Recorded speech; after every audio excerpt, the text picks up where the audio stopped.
यीशु के मधुर नाम में एक बार फिर से आप सबको जय मसीह की। एक भाग को मैं आपके साथ बांट रहा हूँ, वो है फिलिपियों की पत्री 4 अध्याय और उसकी 4 आयत से लेकर 7 आयत तक। आप बाद में व्यक्तिगत रूप से जब मनन करेंगे इसको आप जरूर पढ़िएगा। सबसे पहली बात, फिलिपियों की पत्री पौलुस ने कैद में से लिखी, जेल खाने में से लिखी, एक बड़े दुख एक पीड़ा में से लिखी। और आश्चर्यचकित करने वाली बात यह है कि सबसे ज्यादा आनंद की बात पौलुस जो है वो फिलिपियों की पत्री में ही लिख करता है। और ये बात हमें क्या सिखाती है कि जब आप तकलीफों में हो, पीड़ाओं में हो, निराश ना हो, लेकिन अत्यधिक और ज्यादा आनंदित हो, क्योंकि आपका दुख, आपकी तकलीफें आपको नष्ट करने के लिए नहीं आती, लेकिन ये आपको और अधिक प्रभु की नजदीकी में लेकर आती है। हालेलुया। तो यदि आज आप पीड़ा में, यदि आज आप दुख में, तो इस वचन को बड़े ध्यान से सुनिए और व्यक्तिगत रूप से इसका मनन कीजिएगा।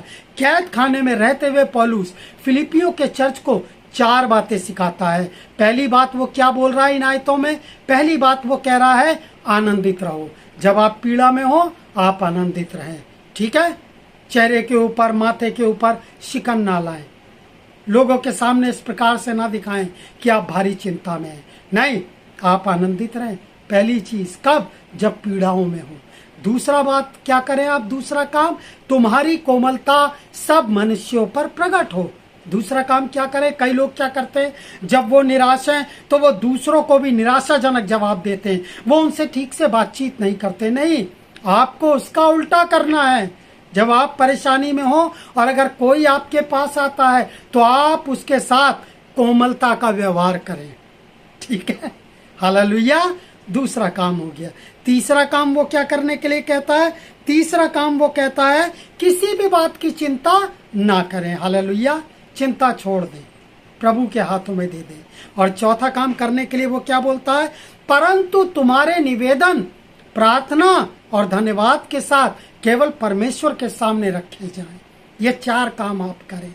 और जब आप ये 4 काम करेंगे तो 5वां काम पता है क्या होगा? एक बड़ी आशीष आएगी। 5वीं आशीष आएगी, तब परमेश्वर की शांति जो तुम्हारी समझ से परे है, तुम्हारे विचारों को, तुम्हारी अशांति को शांति में बदल देगी। हालेलुया। तो जब आप तकलीफ में हो, पीड़ाओं में हो, ये 4 काम करें, ठीक है। पहला काम आनंदित रहें। दूसरा काम लोगों के साथ कोमलता का व्यवहार रखें।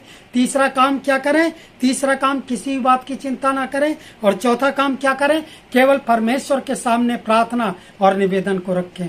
और तब एक बड़ी आशीष आएगी और प्रभु मुझे और आपको शांति से भर देंगे। प्रभु आप सबको बहुतायत से आशीष दे। जय मसीह की।